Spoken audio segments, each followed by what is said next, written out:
What's up, everyone? This is your boy Des the King, and we back yet again with another video. And today is the last part number 4 of my part 4 series, Jordan Peterson's 12 Rules for Life versus the Bible.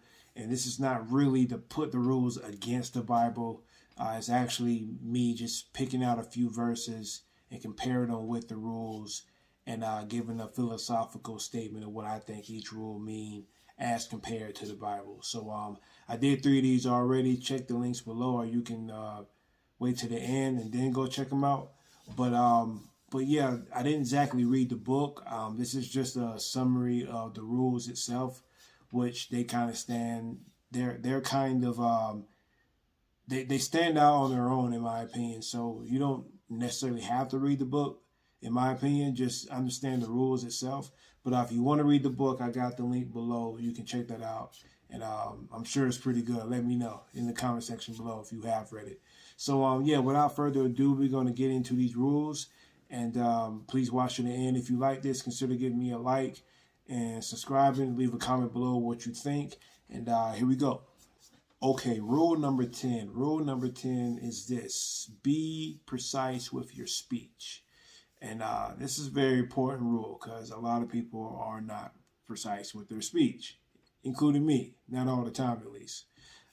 This rule emphasizes the importance of clear communication and avoiding vague and imprecise language, as it can lead to confusion, misunderstanding, and even conflict.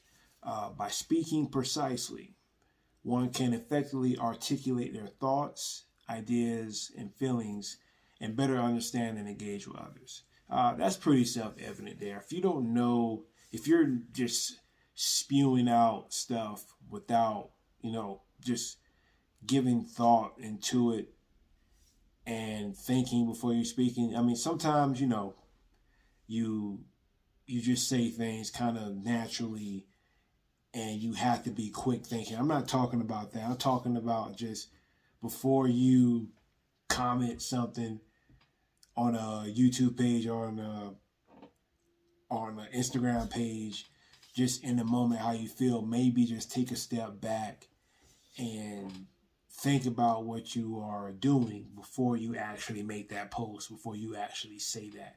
Because maybe it's not necessarily say. Maybe it is, but maybe it isn't. But it's important to discern if it is or isn't before you just put it out there, because it can be, it can be deadly. Your words are very, very powerful. They have the power of life and death is in your tongue. So you should be careful what you say and when you say it. I got a couple of Bible verses here that I think go with that. We have Proverbs chapter 15, verse 28. The heart of the righteous weighs its answers, but the mouth of the wicked gushes evil. And so, yeah, I believe that this verse emphasizes the importance of taking time to carefully consider one's words before speaking, rather than just impulsively, carelessly just throwing things out there. So it goes back to what I said. Some things require some thought before you put it out. Some things you may need to spew out faster than other things, like freestyling. When you freestyle, you just going off the head and you got to go on the mode. I'm not really talking about that, but when it comes to criticism and other things like that, maybe dial back and consider what you're thinking. Consider what you're going to say before you say it. James chapter 1. This is one of my favorite ones. James chapter 1, verse 19. My dear brothers and sisters, take note of this. Everyone should be quick to listen, slow to speak, slow to become angry. That's one of my favorite verses in the Bible. This verse encourages us to listen carefully before responding and to be deliberate and intentional in our speech. Be intentional with your speech. Say things if you're going to say something, if you're going to say it, say it. If you're going to say it, say it. Be intentional with saying it. And just absolutely just say it. Don't halfway say it. Say what you mean. Say how you feel. After you give it thought, say it. And, let everything else happen how it happened. that's one thing that Jordan Peterson also talks about, is just telling the truth and allowing yourself to tell the truth, and the truth would take you on an adventure. Yeah, you can get in trouble for it. Yeah, it's risky, but why not just do it and just see where that takes you? He says that, you live a very adventurous life by doing that. And yeah, and it's true. It's true. Just tell the truth, man, even when it hurts. You have to tell it. So yeah, in summary, being precise with one's speech is a valuable and important practice that can improve communication, foster understanding, and possibly reduce conflict, or it could cause conflict. That's why you got to know how to fight. That's why you got to know BJJ and other things. The Bible contains many verses that emphasizes the importance of wise, thoughtful, deliberate speech. So, man, that's one of the best rules, in my opinion, out this whole series is, what does it say? Is being deliberate, but just be precise with your speech. That is something that, we all can practice, I think. So let's all not get together, but let's all work on that together and put more emphasis in our speech, be more precise and more deliberate with what we say, and say it with confidence and say it in truthfulness. And let's see where that takes us, okay? Okay, so the next rule number 11 in Jordan Peterson's 12 Rules for Life: do not bother children when they are skateboarding. I thought this one was interesting. I did think it was interesting, though. I'll read it again. Rule number 12, do not bother children while they're skateboarding. So think about that. So this rule emphasizes the importance of allowing children to learn from their mistakes. When I was a kid, my mom, God bless my mom, but when I was a kid, man, my mom was probably a little overprotective. I mean, she let us play football and sports and stuff, but she could be, a little protective. My dad, he was less protective. And we all have the riding the bike story, right? Well, some of us do. When your parents are pushing you and you're riding the bike with no training wheels on it for the first time, they're holding it with you, but after a while they let go and see if you could do it on your own. But I remember falling. My dad was showing me how to ride this bike, and I would fall like so many times. It sucked, but I kept doing it. Eventually, I learned. And once you learn how to ride a bike, do you ever forget how to? Unless you have some bad accident, you really don't forget.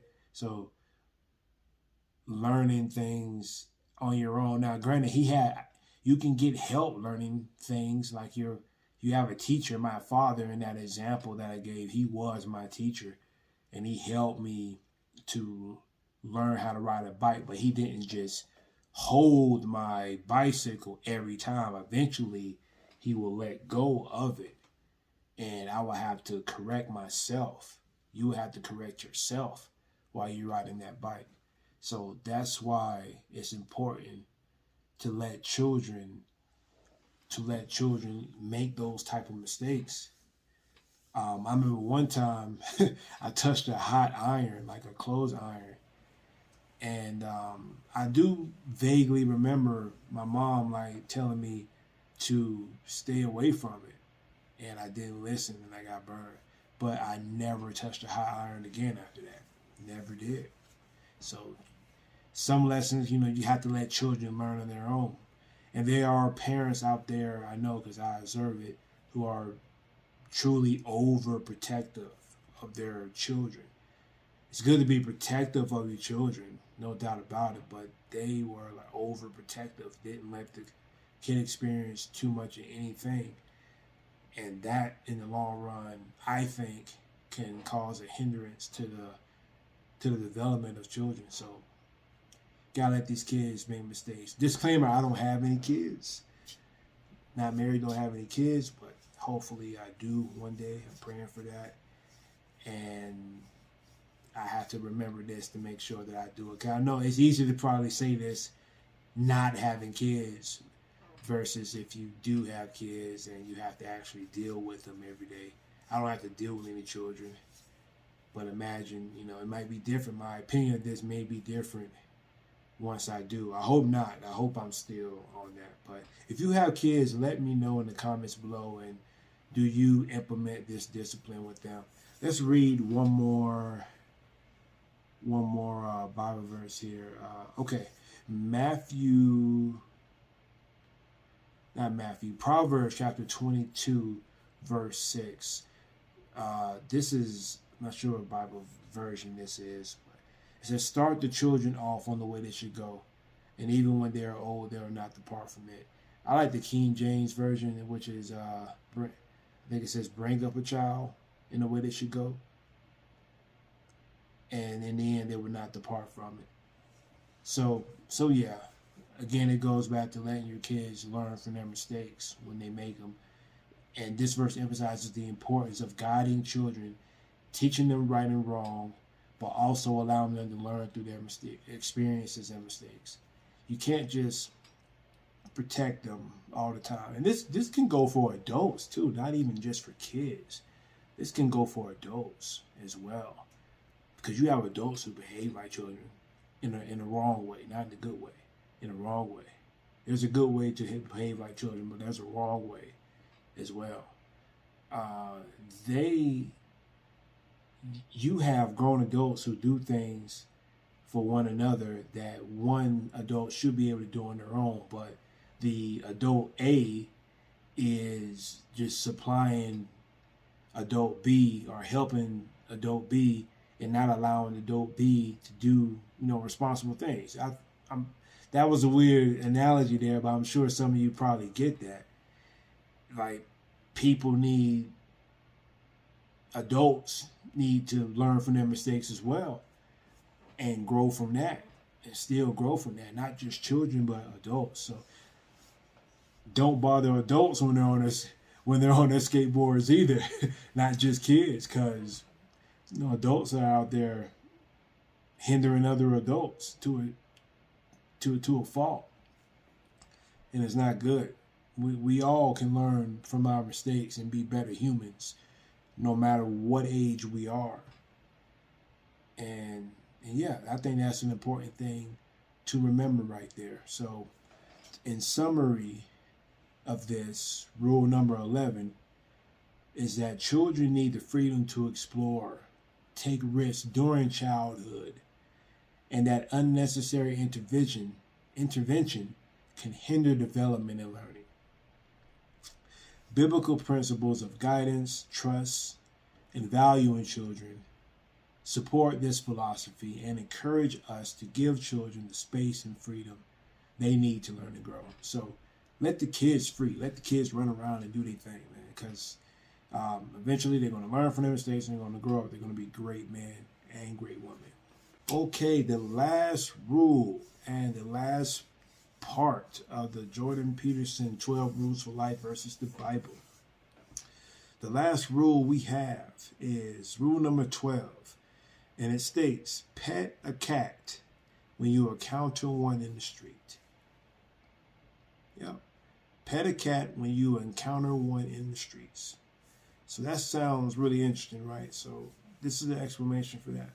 This rule emphasizes the importance of finding joy in the small moments, appreciating the beauty and the goodness in the world around us. I'm not going to go outside and pet some random cat, but I will go outside and look up in the sky and notice the stars. Notice the darkness around the stars. I look over and then notice the moon shining in its glory. Then you notice the wind gently blowing on your skin. Then you notice the sounds that you hear, animals, people, cars, airplanes. Those are the little things that you should appreciate, because there are people out there who can't, for one, see the stars. There are people who are paralyzed from the neck down. They can't feel the wind. There are people who are deaf. They can't hear the conversations. They can't hear the animals. So there's so many things to be grateful for, and there are so many things to be joyful for. There moments like that can bring you joy when you meditate on how good you actually have it, and being thankful and putting your mind in that joyful state of mind by prayer and in meditation. Psalms verse 100. I said verse again. Psalms chapter 100, verse 1 to 2. Shout for joy to the Lord, all the earth. Worship the Lord with gladness. Come before him with joyful songs. So this verse reminds us of the importance of joy and gratitude in our lives, and encourages us to appreciate the goodness of this world around us. Goes back to what I said. This is the day that God has made. We should rejoice and be glad in it. You are alive. That is a reason to rejoice. You could be dead. You could be maimed. Ain't no telling, man. You could be in a place that had an earthquake. Turkey just had a terrible earthquake. So many people died. So many people are homeless. But if you're watching this right now, that's likely not you. So you should be thankful. I mean, we're going to pray and support those who are impacted by that. We don't forget about them and we don't neglect them, but we are thankful for what we got, because we don't know how bad things can get in a moment. Everything is fine, but then things could get bad. So remembering that and being grateful for each moment, for each breath, for each blink, for each thing you say, for each heartbeat in your chest. So there's you can find something to be grateful for.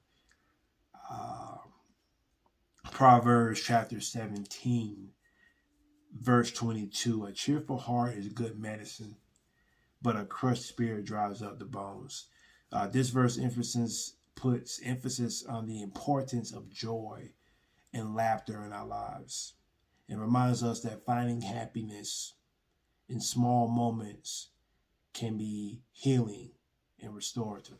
So guys, love, live life. My dad used to say that all the time. Love, live life, and be thankful. If you're a believer, thank God that you're alive. If you're not a believer, you don't believe in anything, just still be thankful. Be thankful and stop complaining. And things are that's gonna be a contagious behavior that's gonna affect everyone around you, and your world will be better just thinking on those things. So yeah, that's going to be a wrap for this series. If you watched all four, man, thank you for watching all four. That's great. I really appreciate that. But I'd like to know your thoughts.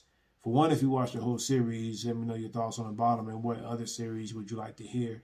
And comment below your thoughts on these 3 rules and the Bible verses that I use. Do you agree? Do you disagree with them? Would you add another one that I missed? Let me know in the comment section below.